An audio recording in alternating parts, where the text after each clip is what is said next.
Well, I was born into a fourth-generation Mormon home in Northern California. So I always heard about Joseph Smith, Brigham Young, bringing the Mormons out here to Utah, and I was taught about the pre-existence. You know, I was taught about the temple, the prophets living today, and it was just part of my life. It was part of growing up. You know, we'd celebrate Pioneer Day, the day that the pioneers came into Utah. So, you know, I was getting ready for my mission someday, even as a little, you know, 8, 9-year-old kid. I remember when I got baptized when I was 8 years old. They baptized me 3 times because my toe was sticking up out of the water the first time, and the second time, top of my head was sticking up out of the water. And the third time, my whole body went under the water. And that's just another one of the sad things that should break our hearts about, you know, when you live the life of someone who's LDS, is that there's this trust and this dependence upon something like the water, you know, to cover every square inch of you, you know, even your toe, if it's sticking it out of the water, they would say that's not a good baptism. So anyway, so I started asking questions as a, you know, young person, and I never really got any answers. I was told, don't ask so many questions, is what I was told, I remember, in Sunday school class. So that really troubled me and concerned me, and so I thought, well, hey, now I'm 14 years old, I'm the same age as Joseph Smith, so I'm going to go out to the backyard of my house, and I'm going to go and kneel and pray, and maybe Heavenly Father and Jesus will come down and talk with me. So I thought, why not try that? So I went and did that, and it was summer of 1979, and I remember doing that, and nothing happened, so I was pretty bummed out about that. But a neighbor down the street did hear, or not did hear, a neighbor down the street that my brother and I were mowing lawns for said, hey, why don't you come to our church?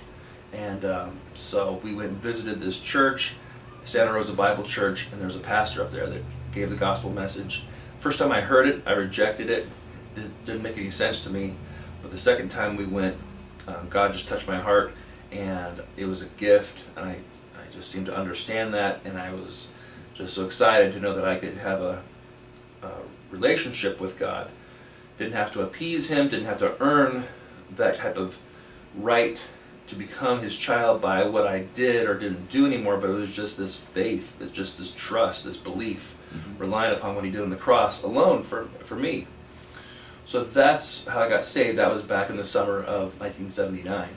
And then I started going on mission trips to Utah when I was in high school, junior high and high school. And I just really enjoyed the preparation for it, the fundraising, the trip itself, the reports, you know, the ministry and everything. So I came to Utah then when I was 19 years old and spent a month out here when I was 19. Spent some time as a camp counselor, spent some time with a missionary and with a pastor out here. And I didn't know much what I was going to do with my life, you know, but I knew that was going to be a key central part. It was living in Utah someday. So I needed to meet the right girl, of course, you know, to make this happen, I felt like. So I did meet the right girl. We met in college, and I told her about this burden that I had to reach Utah, and she had a burden to reach souls for Christ as well. So we got married after knowing each other for about a year. You know, God just brought me the right girl, and so we moved to Utah in '94, and so we've been out here in Utah for about, what, 16 years now.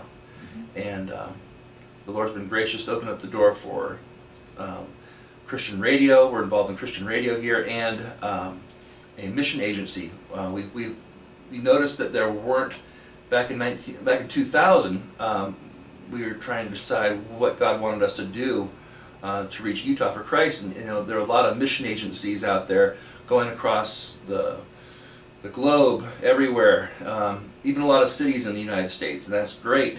But Salt Lake City just didn't seem to be one that was on the list. I never saw Salt Lake City on one list, you know. I mean, there might, I shouldn't say none. I mean, there's probably somebody out there that was doing that. I'm sure there was some, a little bit, but not a real concentrated effort of it, you know. So little by little, and getting some friends of mine together, we prayed and we asked the Lord to open up doors, if He would, and He did. And He just opened the door for mission teams to get started coming to Utah, and little by little, so we've been doing that now for about 10 years, and the Lord has brought us about 1,500 students and about 170 teams since we got started.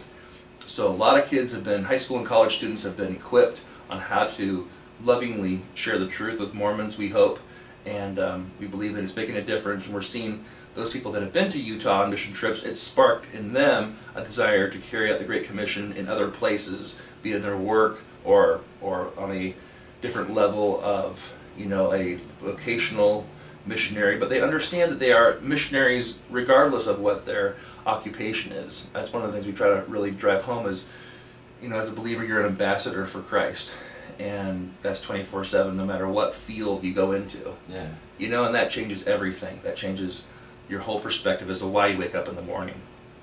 So that's what we're doing, continuing to do now in the radio ministry, AM 820 here in Utah, and it keeps me really busy. I'm more tired now, you know, it's worth it though. I mean, we've got a busy family, we've got a lot of things going on. It's a good phase of life. It's a lot of fun.